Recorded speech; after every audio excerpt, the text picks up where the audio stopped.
امام مسلم رحمۃ اللہ تعالی علیہ کو اللہ نے بڑا مقام عطا فرمایا ہے علم حدیث میں، اور حدیث کو جمع کرنے میں یقیناً ان کا ایک مقام ہے، اور امام بخاری رحمۃ اللہ تعالی علیہ کے بعد آتا ہے۔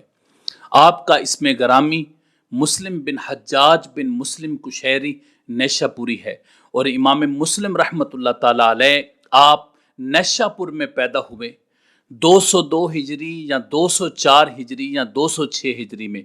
امام ابن حجر عسقلانی اور ابن کثیر ان کے ہاں امام مسلم رحمۃ اللہ تعالی علیہ 204 ہجری کو پیدا ہوئے، اور آپ کے یعنی امام مسلم رحمۃ اللہ تعالی علیہ کے جو والد گرامی تھے حجاج بن مسلم، وہ نیشہ پور کے مشائخ میں سے تھے، اور یہ یقیناً امام مسلم رحمۃ اللہ تعالی علیہ کے لیے ایک بہت بڑی اعزاز کی بات ہے کہ ان کی تعلیم و تربیت ایسے گھرانے میں ہوئی کہ جن کا شمار مشائخ میں سے ہوتا ہے۔ امام مسلم رحمۃ اللہ تعالی علیہ آپ 14 سال کی عمر میں آپ نے حدیث کا سماع شروع کیا اور احادیث کو زبانی یاد کرنا شروع کر دیا۔ یقیناً بچپنے کی اتنی عمر میں احادیث مبارکہ کے ساتھ شغف انسان کے لیے کامیابی کا ذریعہ ہوتا ہے۔ امام مسلم رحمۃ اللہ تعالی علیہ نے حدیث کا علم حاصل کرنے کے لیے اور احادیث مبارکہ کی جمع و تدوین کے لیے آپ نے جو سفر فرمائے ہیں، ان میں حجاز مقدس ہے، مکہ و مدینہ المنورہ ہے، اور اس کے علاوہ عراق ہے، مصر ہے، شام ہے، بغداد ہے۔ ان ممالک میں آپ تشریف لے گئے اور وہاں جا کر آپ نے علوم حدیث حاصل کیے۔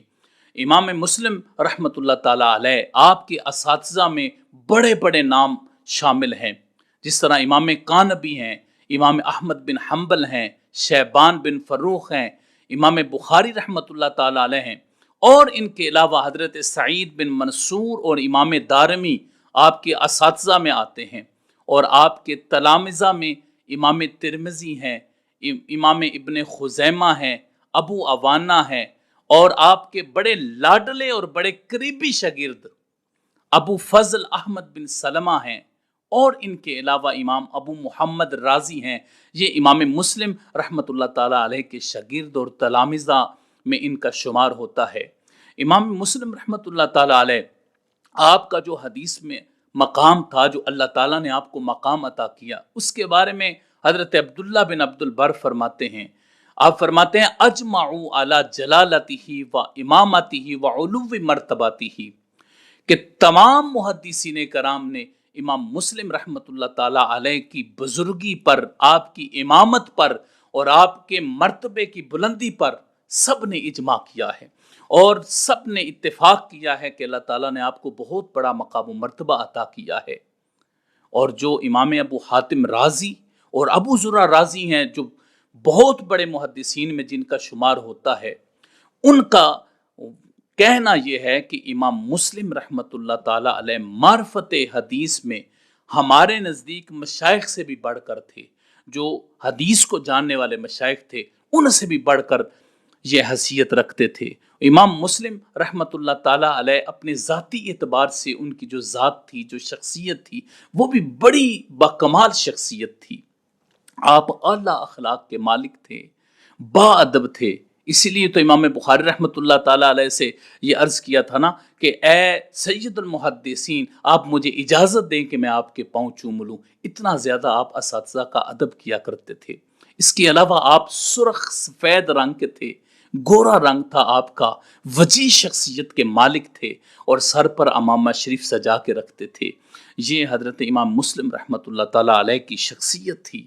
آپ اپنا نظام زندگی اور معیشت کو بہتر بنانے اور چلانے کے لیے آپ جو اپنی ضروریات پوری کیا کرتے تھے، وہ کپڑے کی تجارت کیا کرتے تھے، کپڑا فروخت کیا کرتے تھے، اس کے ذریعے سے آپ اپنی معیشت کو بہتر بناتے اور اپنی ضروریات کو پورا کیا کرتے تھے۔ امام مسلم رحمۃ اللہ تعالی علیہ آپ کے بارے میں، آپ کا فقہی مذہب کیا ہے، اس بارے میں مختلف آراء ہیں۔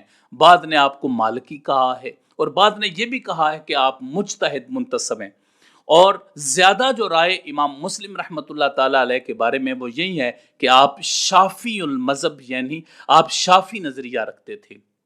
اس کے علاوہ امام مسلم رحمۃ اللہ تعالیٰ علیہ نے بڑی خدمات سر انجام دی ہیں، جس طرح حدیث کو جمع کیا، پھر آگے حدیث پر کام کیا، تو آپ نے کئی کتابیں لکھی۔ ایک کتاب آپ کی صحیح المسند جو صحیح مسلم کے نام سے یاد ہے وہ، اور دوسری آپ کی کتاب کتاب الانتفاع، اس کے علاوہ کتاب الطبقات اور الاسماء والکنا، یہ امام مسلم رحمۃ اللہ تعالیٰ علیہ کی عظیم الشان کتابیں ہیں۔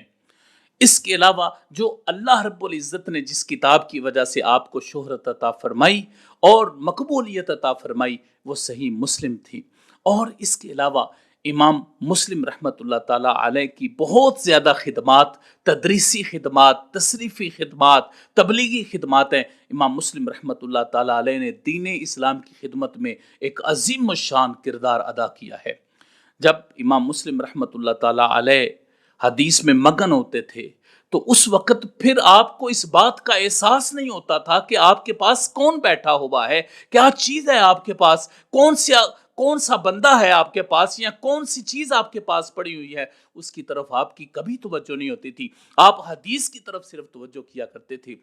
ایک دفعہ مجلس مذاکرہ تھی حدیث پاک کی، تو وہاں پر ایک حدیث کے بارے میں آپ سے پوچھا گیا تو آپ کو یاد نہ رہی کہ وہ حدیث کہاں ہے۔ آپ اسی وقت گھر تشریف لے کے گئے، آپ حدیث کو تلاش کرنے لگ پڑے۔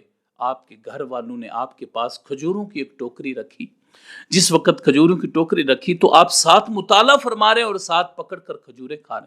آپ نے کثرت کے ساتھ کھجوریں کھا دی، یہاں تک کہ وہی کھجوروں کی زیادتی جو ہوئی تھی، جو زیادہ کھجوریں کھا لی تھی، اسی کی وجہ سے آپ کا وصال ہوا تھا۔ 261 ہجری کو نیشا پور کے علاقے نصیر آباد میں آپ کا وصال ہوتا ہے، اور وہیں پر آپ کی تدفین ہوتی ہے۔ امام مسلم رحمۃ اللہ تعالیٰ علیہ نے یوں اس شاہانہ طریقے سے اپنی زندگی گزاری کہ ساری زندگی رسول اللہ صلی اللہ علیہ وسلم کی حدیث سے محبت کی، اور حضور علیہ الصلوۃ والسلام کی حدیث کو جمع کیا اور ان سے یقیناً پیار کیا۔ یہی وجہ ہے کہ اللہ رب العزت نے ان کو کامیاب فرمایا۔ امام ابو حاتم رازی رحمۃ اللہ تعالیٰ علیہ فرماتے ہیں کہ خواب میں نے امام مسلم رحمۃ اللہ تعالیٰ علیہ سے پوچھا کہ اللہ تعالیٰ نے آپ کے ساتھ کیا معاملہ کیا ہے؟ تو امام مسلم رحمۃ اللہ تعالیٰ علیہ فرماتے ہیں کہ اللہ تعالیٰ نے میرے لیے جنت کو مباح کر دیا ہے، یعنی اللہ رب العزت نے امام مسلم کو کامیاب بنا دیا۔ یہ امام مسلم رحمۃ اللہ تعالیٰ علیہ کی زندگی اور آپ کا مختصر سا تعارف تھا۔